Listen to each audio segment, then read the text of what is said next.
one. Red flag, so slow down. What?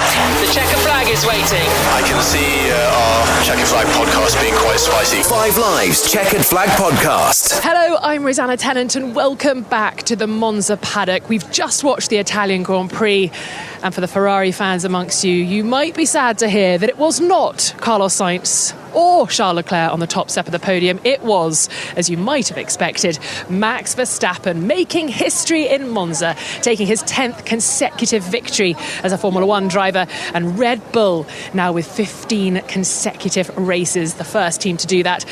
And they've won 24 out of the last 25 races. An incredible performance from Max Verstappen once more, and a 1-2 for Red Bull. They've never done that here in Monza, and it was the pole sitter Carlos Sainz coming home to complete the podium and to soak up that incredible atmosphere here in Monza with the Tifosi spilling out onto the start-finish straight. And as I'm standing in the paddock, there are still little bits of confetti, red and yellow paper strips floating in the air. A sure reminder that we've just witnessed a wonderful Italian Grand Prix. And Jolyon Palmer, former F1 driver, joins me to talk through that race, as well as our lead commentator, Harry Benjamin.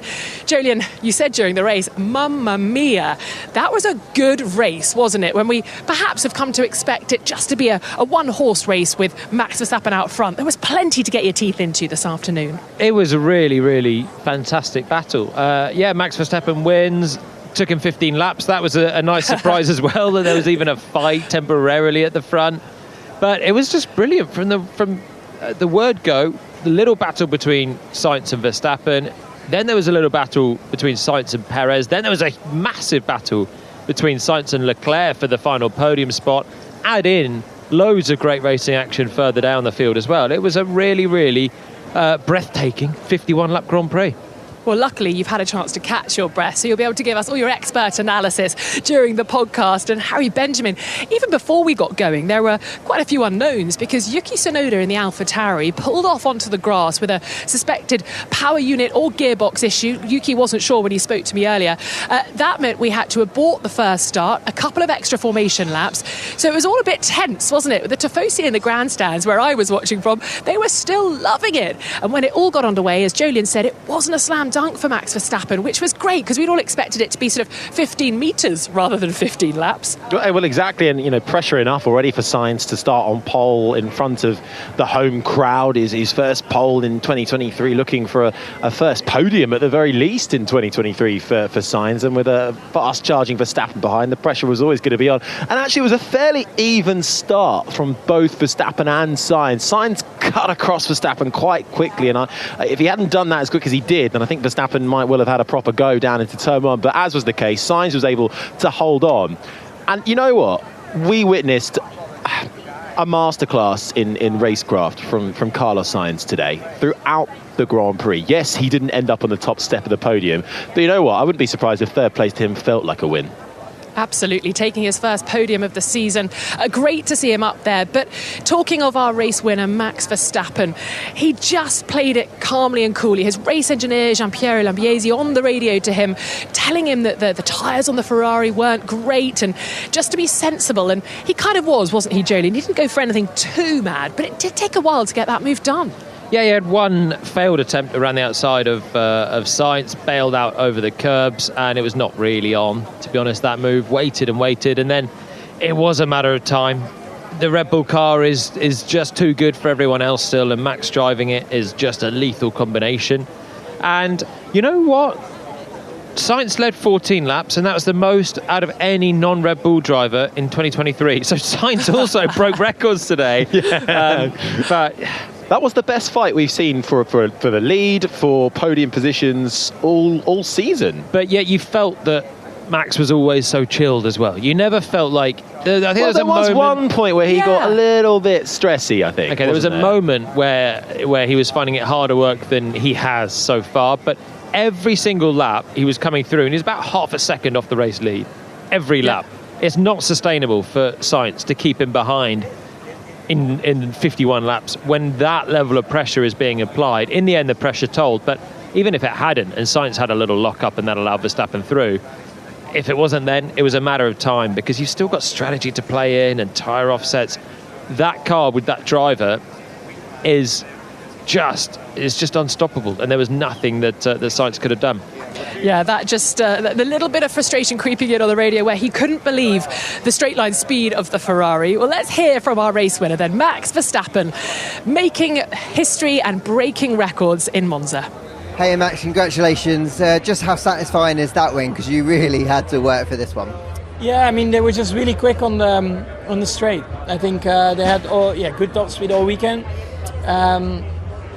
Our rear wing was a bit trimmed down, so our DRS effect was less this weekend, and that just made it a little bit harder to get a really good run into turn one. But I just had to stay patient. I tried to just force him into a mistake by braking really late every time, and at one point when his tires were wearing out, he did lock up a tiny bit, and then I just had a really good run out of turn two. I think Carlos's rear tires were just gone, so he had a lot of wheel spin.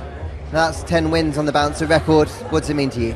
Yeah, it's of course something I'm very happy with.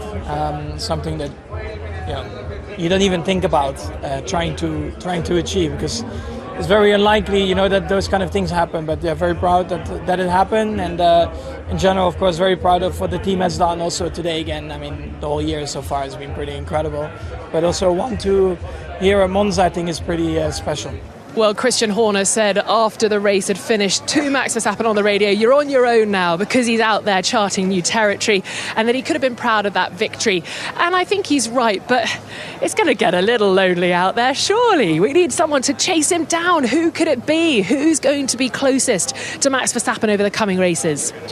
Well, Sergio Perez will be hoping it's him, won't it? He needed that second place, and what was it in the end? It was about 6 seconds, I think he was behind, just over that, 6 seconds behind at the flag for Perez behind Verstappen. So, it wasn't a 20-plus second gap or more than that we've seen in recent history. That makes it a close race in 2023. Yeah, it does. 20 seconds.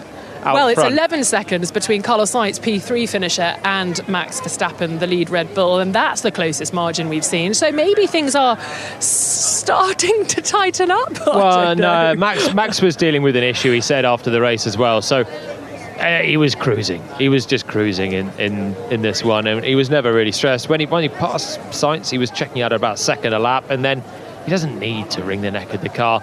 Today was about winning that 10th in a row, and when Christian Horner said you're out there on your own, it was because he was joint in the record of 9 consecutive wins with Vettel and with Ascari, and now he has the most consecutive records in Formula One. And I think the question is, who will stop him? 8 more races left in this year. Well, no one's stopping him this year. You think he's going to get 18 in a row? I mean, come on, that's not an unrealistic prediction, is it? The way things have gone, the reliability is at an all-time high right now in Formula One.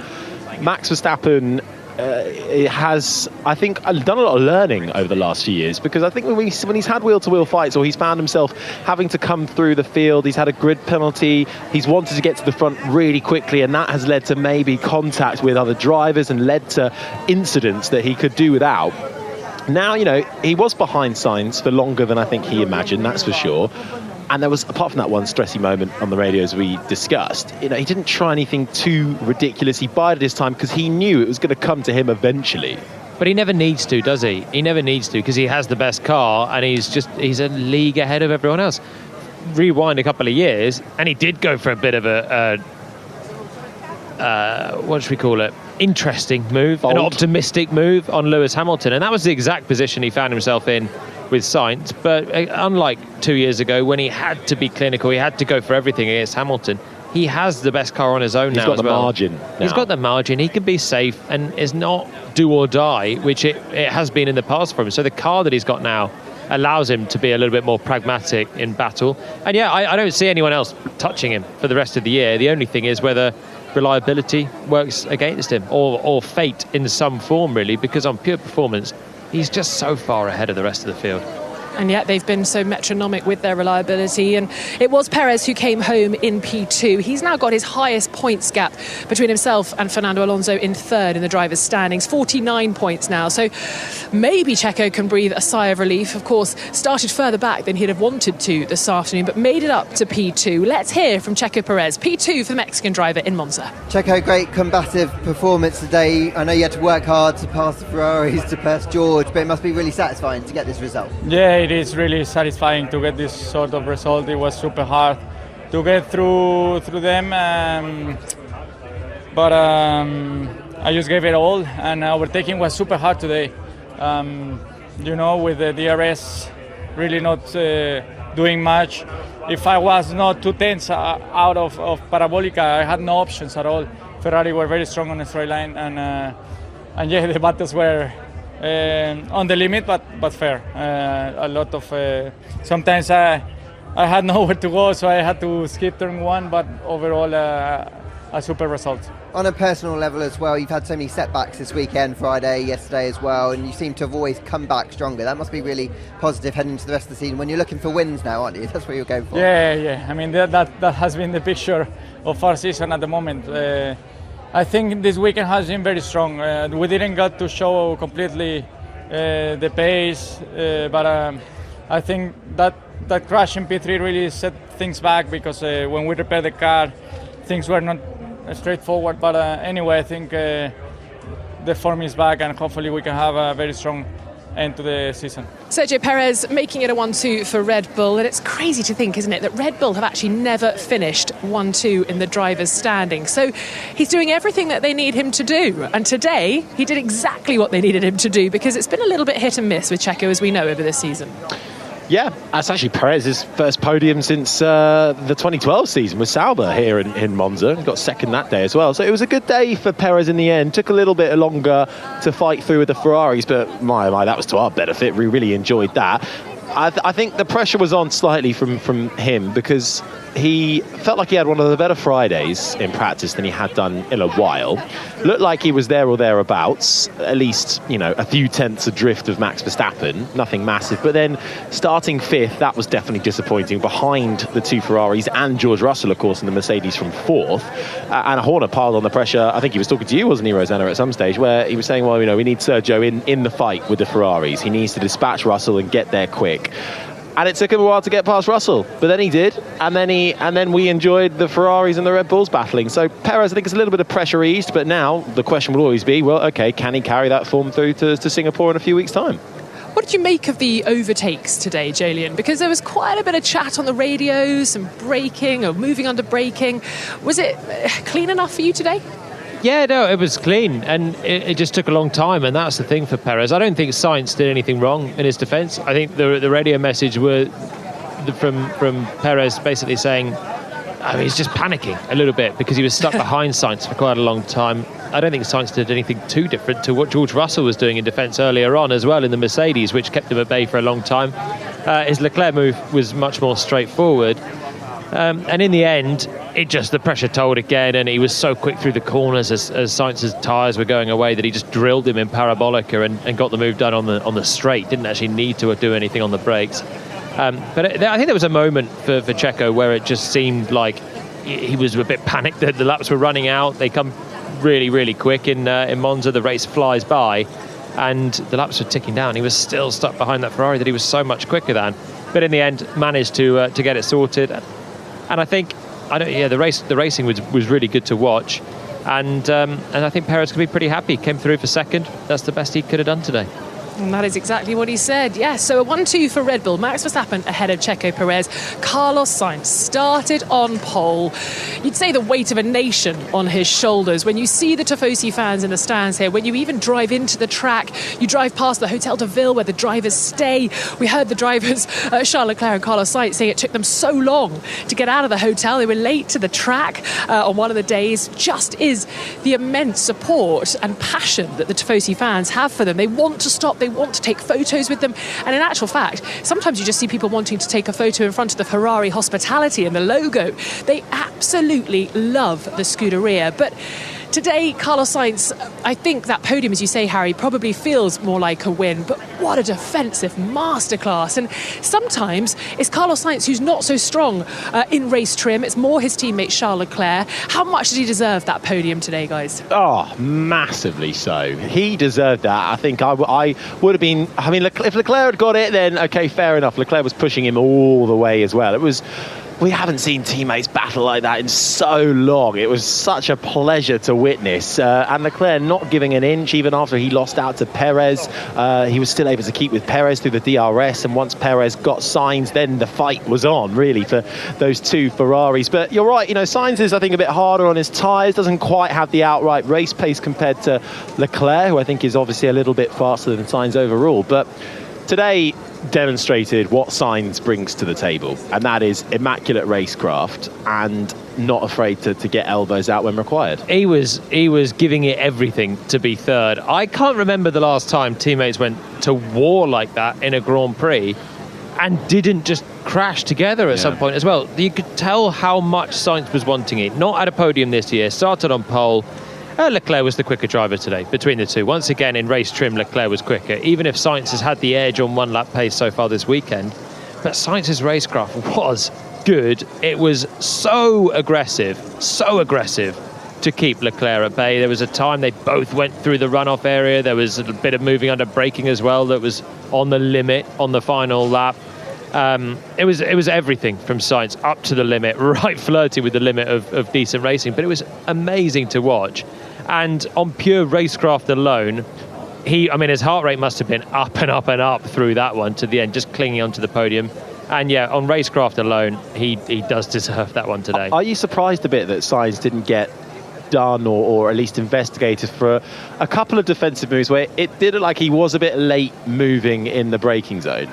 There was one, I think it was the last lap. With Leclerc. Where Leclerc looked like he'd set him up for a dummy pass, and then Carlos jinked towards the inside, and then Charles had a double front lock-up trying to avoid a huge collision, having just been told to take no risk. I mean, it was such... Box office. Yeah, it really was. It was... I just love it, though. That is what racing should be. And people watching Formula One, and there's a lot of fans that love to see overtakes. They love to see cars passing and not being stuck behind another car. And this race didn't have a crazy amount of overtakes. But what it did have was the best racing we've had this season. And Perez had to work hard for his passes. Leclerc actually didn't pass Sainz. I think he even did at one point, but Sainz lunged him back in the second chicane. It had few passes. Norris spent the whole thing behind Albon. But it meant that the drivers were working so hard. The wheel-to-wheel stuff was absolutely exquisite. And this, in my opinion, is how racing should be. I don't like the DRS drive-by passes. OK, today there were a couple, but they were really made with parabolica slingshots. And even that was all right. But this is how racing should be. The DRS effect in Monza is not huge because the wings are skinny, so the slipstream is less effective, and so is the DRS. And it meant that you had to get your elbows out, and that sort of racing style, it favoured Sainz, who took it to the limit, but it was breathtaking to watch. Yeah, it was fabulous how sustained it was as well, and how it took a while for Ferrari to get on the radio and sort of give any feedback on the battle between the two of them. And you mentioned teammates, as actually Nico Rosberg goes past me, careful what I say. Of course, we saw them coming together in 2016 in Spain, but actually it reminds me of 2014 Bahrain, but that rivalry between Nico Rosberg and Lewis Hamilton during that race, that duel in the desert, it wasn't that long, whereas this one with the Ferraris was so sustained, and I think that's what kept it so entertaining. It was almost race long in effect, because Leclerc and Sainz, they were always together on circuit. They were on the same strategy, and even when there was Red Bulls in between them with Verstappen and Perez, there was always the threat that Leclerc might come through at some point on Sainz. And as soon as they were together, there was pressure being applied from Leclerc, and it was sustained. Sainz spent the whole race, the whole thing, looking in his mirrors pretty much. The DRS was the right amount of power, because we see so often that sometimes the DRS is too powerful. But why was it not so powerful this weekend? Is it because of the low downforce setup and the skinny wings? Is that how it works? Yeah, exactly. It's drag reduction, but when the drag is already reduced, then the drag reduction system has less effect. It's physics, and it did allow for a really nice bit of fighting. Yes. And by the way, also, whilst I'm on this, Yeah, you go for it. whilst I'm on it, well done Ferrari, not just for the podium, but for letting them fight, because I know Carlos wanted to call it off with a few laps to go because he was pretty under pressure and worried about losing that podium, and I can't blame him for trying his arm with the old team orders, but well done Ferrari for letting them fight it out and trusting their drivers not to nerf into each other. They must have been bricking it on the pit wall, quite frankly. Some of the times they were so out of shape, it was like Carlos Sainz Sr. was in there and he was rally-crossing it with some of his oversteers through the corners. Leclerc was doing his best as well behind. I don't know how they didn't bin it either on their own or together, but Ferrari on the pit wall, Fred Vasseur, he's let them race today, and they're the talking point because of it. They've got a podium. They have wowed the crowd there. The Tifosi haven't seen a Ferrari win, but they've seen one of the great battles between two Ferrari drivers that Monza's maybe ever seen in terms of wheel-to-wheel action, certainly in the modern era. So a great performance from Ferrari on home soil, and we'll hear from both their drivers after this. You're listening to the Chequered Flag podcast, and we were just talking about the performance of Ferrari today. Carlos Sainz finishing on the third step of the podium. Let's hear from him and his teammate Charles Leclerc, who missed out on a podium on home soil and came home P4. Hey Carlos, I don't know if I should call you the master of defence. You had to really defend out there. How satisfying is this podium? Because you had to work really hard for it. It was a very tough, very long race for me, but I gave it absolutely everything. I think today was a day to try. Probably I tried even, I would say, too hard. No, with the Red Bulls, I was pushing a lot the tires to try and keep Max behind. Then obviously it was making me vulnerable at the end of stints with a lot of tire wear and being like this on tires. But I tried, and I think it was a day that we had to give it everything. I gave it everything. It nearly cost me a podium, but in the end I managed to hold on to it. And it's been such a strong weekend overall. You've been strong in every single session. How satisfying is that for you? And how satisfying was it to stand on that podium in front of all that? It's the best feeling that you can get as a driver. Obviously the win would have been ideal, but today that podium I feel like is the maximum we could have achieved. It's what we deserved after a perfectly executed weekend, and a very good weekend for the team. So I think it was a good reward. That at one point it would look like it was not going to happen, that podium to me, after how much I fought and how much I used my tires, but in the end I managed to hold on to it. Hey Charles, well thanks for giving us plenty of entertainment in that race. You gave it everything to get that final podium spot and it didn't quite work out. How are you feeling? To be honest, I feel good. I mean, I missed the podium, but Carlos is on it anyway, so a Ferrari is on there. And I would have been disappointed if it was a boring race and we just finished first, second, fourth, like we did now. But at the end it was really, really fun. I mean, I enjoyed it a lot. I am sure many people did not enjoy that. The guys on the pit wall, I think they had one heart attack or two. The Tifosi probably also, but this is for me, this is Formula One, and this is what it should be all the time. With Max, I've had these kind of fights in the past. Today was with Checo and Carlos. We, I think, all were at the limit of the regulation, whether it was defending or attacking, and that's exactly how I enjoy racing. It was fun. Congrats to Carlos. He's been really on it since the first lap in FP1, and but I'm happy today. You mentioned that the team on the pit wall might have had a heart attack. Did you have a bit of a heart attack when you locked up both front wheels into turn one right at the end? I mean, I was round the outside. I did not expect Carlos to come back a little bit on the left, but it was part of the fight. Honestly, I really enjoyed it. So I cannot complain. I was fine. I mean, I think I had a smile in the car. It was exciting, tiring at the end with a lot of corrections, but it was fun again. So that was Carlos Sainz and Charles Leclerc from Ferrari. A great day for the team on home soil. And Jolien, it's great, isn't it, hearing a driver who didn't finish on the podium on home soil for their team, but still loved the fight. Oh, it makes me even more buzzing, Rosanna. I'm buzzing that they're buzzing. Buzz Lightyear over here. Yeah, but it's so good, isn't it? Because Leclerc, I think Sainz was on the limit, and as Charles alluded to it a little bit there, he was on the limit with some of his defensive driving. But I'm really pleased that Leclerc is not trying to alert that. He's not trying to point the finger. He's just saying, what a brilliant fight between two teammates that were duking it out for a home podium. Absolutely on it, and they've got so much respect. I, believe it or not, back in GP2, in my GP2 days... The glory days? Well, just the days before the glory days. But I had a huge fight, which was it was kind of similar-ish to Sainz and Leclerc without quite the flair, but between myself and my teammate for third place in Monza, and it was Marcus Ericsson, and we were wheel to wheel, and I was in the Sainz position, he was in the Leclerc position, we were bouncing through the runoff area, we were giving it the beans, and I was like, no way is this guy coming through. But he was also a mate. We were really getting on outside of the car. We finished it, and I wasn't sure if he was going to hate me or really enjoy the fight, but he also loved the fight, and that's what I'm feeling with Sainz and Leclerc. They've got respect for each other outside of the car, and inside of the car, then you can have that sort of battle on home soil for a podium, which is like a win now for Ferrari because Red Bull are too quick, but yet they can come out of it having been all elbows, almost crashing, giving it everything, and still have huge respect for each other, and it's just brilliant to see. I know how I'm going to spend the flight home. We're going to watch that race back. Well, exactly. Well, I want to know end of the 2012 sprint race. Who went up to who first after the race? Well, I went up to the podium, and he went back to the back of the truck.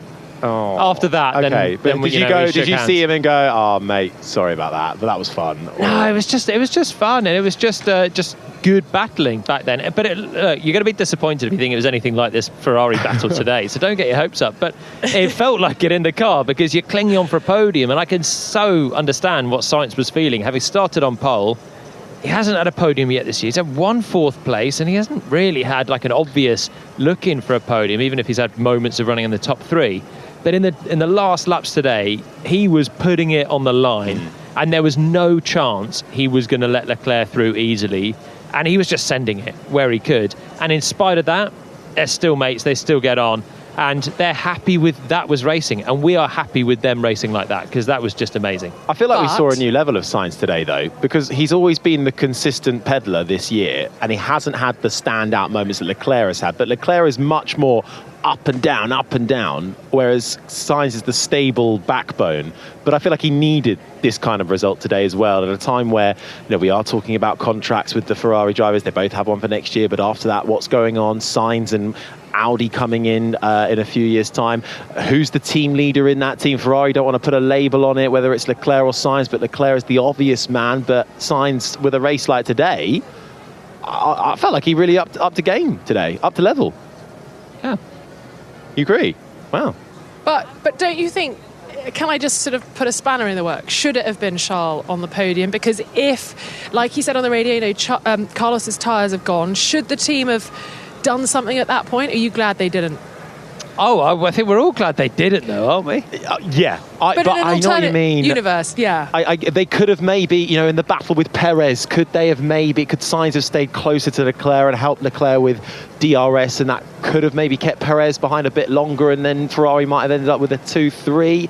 I think that would have been too risky and too difficult to orchestrate for the Ferrari pit wall. Look, logic would say that they could have swapped the places and it might have given them a better result in the end because Leclerc was quicker. But when Sainz has had pole, Sainz has been, to your point, Harry, Sainz has been the quicker this weekend so far. And Leclerc in the race was stronger, but he has upped this game, Carlos. And he was fighting like his life depended on it today. Leclerc couldn't make the move. If you're the Ferrari boss, you think, actually, logic says let's swap the positions. Leclerc's our better chance today. They didn't, and I don't think they would have beaten the Red Bulls anyway. Well, there we go. I think we've spoken about Red Bull and Ferrari sufficiently. Let's have a little look further down the order. It was then the 2 Mercedes headed by George Russell. Bit of a scrappy one from both drivers there, both picking up penalties. George Russell because he ran off and overtook Esteban Ocon, and Lewis Hamilton with that collision with Oscar Piastri picking up damage. Scatty, but still P5 and P6. Yeah, and actually Hamilton's owned up to that. He's pretty set off the race straight away. I squeezed Piastri too much, so that was a fairly slam dunk penalty that I think he and everybody else agrees was deserved. Same with Russell as well, and that was with Ocon, wasn't it, forcing him off in the first chicane. But Hamilton made some good inroads in that race. He started on the hard compounded tyre, went really long, and then he was quite frustrated at the team because he felt they called him in too early for the medium compounded tyre. But he was able to scoop up the positions in the closing stages. He got both the McLarens, he got through on the Williams of Albon, and had decent pace. Russell, on the other hand, was kind of just in no man's land. Good battle with Perez in the early stages, but then was just kind of on his own. I think Russell was really good this weekend, though. I think Russell was really strong. He had a quiet race. He picked up a sloppy 5-second penalty that was a bit silly. Both Mercedes drivers can own up to it because it really doesn't affect them one jot. Alex Albon was a moving train behind them that was just blocking everyone else, so they could take their 5 seconds and stay 5th and 6th, which for them is the best they could have achieved today.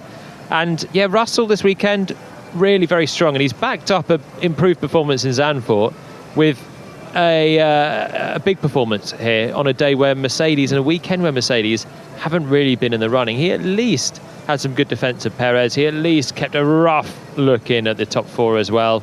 Solid from Russell today, and decent recovery in the end from Hamilton, but the qualifying let him down a little bit too much. And they make gains on Aston Martin at least for Mercedes, because Aston were nowhere this weekend.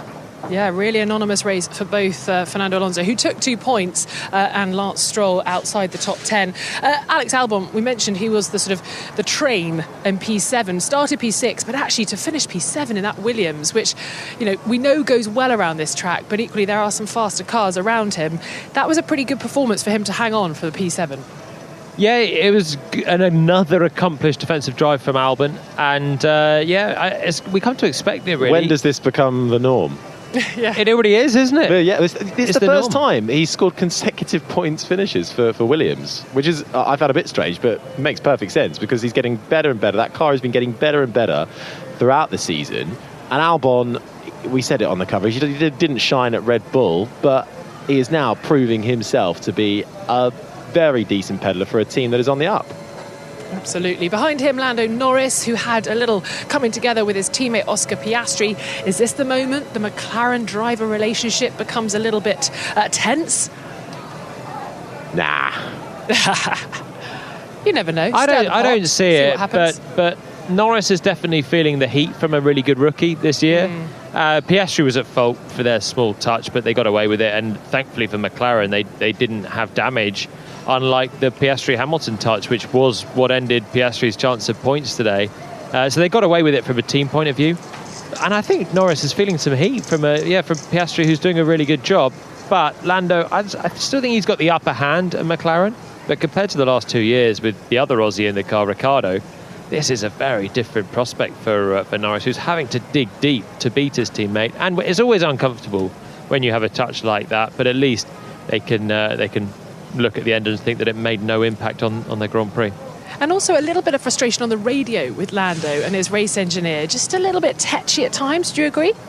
He's often a bit tetchy on the radio. He actually said, every time I listen back to myself on the radio, I don't like it because it's not how I think I sound. Whether this is all a bit of fluff from Norris, I don't know. But he thinks he always sounds cool, calm, relaxed. But then you hear him, and more often than not, he does sound like he's got a little bit of an axe to grind. But in this case, he was very much trying to push for the team to do the old switch and get him in front of Piastri, who was a little bit slower at some stage, but not dramatically slow. But he must know how he sounds on the radio. He must know his general tone over the radio, and a lot of it is sort of semi-negative from Lando on the radio. He does a brilliant job in the car, and sometimes your radio communication isn't your overall radio feeling in the team. Tone like? Oh, it's delightful, of course, all the time. But firm but fair. yeah, that's exactly it. But no, team radio manner doesn't necessarily dictate how you work in a team, and in the cockpit you're having certain things running through your head, and you can get annoyed easily when tensions are high, and I think sometimes that happens for Lando. Nonetheless, I think he's done a great job for the team, and it's all good. Yeah, all good. Just add a few more pleases and thank yous to his radio comms and we'll leave him alone. P9 for Fernando Alonso. Valtteri Bottas taking the last point, in P10 for Alfa Romeo, which actually I think was a pretty good salvage job given the fact they couldn't even make it out of the garage on Friday with anti-stall issues. P11 for Liam Lawson. His teammate not even able to make the start of the race, just on the cusp, knocking on the door of point scoring in his second F1 Grand Prix. Yeah, and he was the first of the two stoppers as well, Liam Lawson. So good effort from the Kiwi. He benefited from others. Piastri having to come in for that front wing change, and a few other slower runners there. Logan Sargent not able to match the pace that was clearly in that Williams, so he was down in 13th behind Lawson. But yeah, impressed by Lawson. He's done a really good job, slotted in like he's been here all season. Yeah, very solid from Lawson. We didn't have Tsunoda in the race to see what the AlphaTauri pace was, but regardless, finishing so close to the points and racing in the midfield in the heart of the action, was really strong from him. And if anyone else had dropped out, that would have been a point for him, which would have been celebrated wildly for AlphaTauri, who barely scored this year. But it just so happened the top 10 were all the top 10 in the closing stages, and there wasn't a late dropout which denied him. Well, good prep for Liam Lawson, if indeed he does race in Singapore, replacing Daniel Ricciardo. Obviously, hopefully Daniel will be back on the grid very soon with that broken hand. As you said, Piastri P12, then Logan Sargent behind P13, Zhou Guanyu P14, Pierre Gasly, the only Alpine to make it home, P15, ahead of Lance Stroll, the second Aston Martin, then the two Hasses, Nico Hülkenberg and Kevin Magnussen. Ocon didn't finish and Tsunoda didn't start. Well, wowza. I enjoyed that race. I've enjoyed this weekend as well. There have been plenty of storylines. Driver of the day, who would you give it to? Carlos Sainz in a heartbeat for me. Julian? Yeah, Sainz for entertainment value has to be this weekend, and driver of the weekend as well, including his pal. Rosanna? Yeah, nice. He's been strong right from the start, hasn't he? Look, I'm going to say Sainz as well, but we've got to remember some records have been broken and now set by Max Verstappen and Red Bull today. So another tremendous performance from them. Looking forward to seeing what they can do in Singapore. Well, and by Carlos Sainz. Let's not forget Sainz's record, 14 laps led in 2023. The most by any non-Red Bull. I mean, I wouldn't be surprised if Andrew Benson is penning that as his headline on the BBC Sport website as we speak. So there we go. Jolyon Palmer, Harry Benjamin, a pleasure to chat through the Italian Grand Prix weekend with you. And we look forward to doing it all again in a couple of weeks' time for the Singapore Grand Prix. But from us, it is ciao. This has been an IMG production for BBC Radio 5 Live.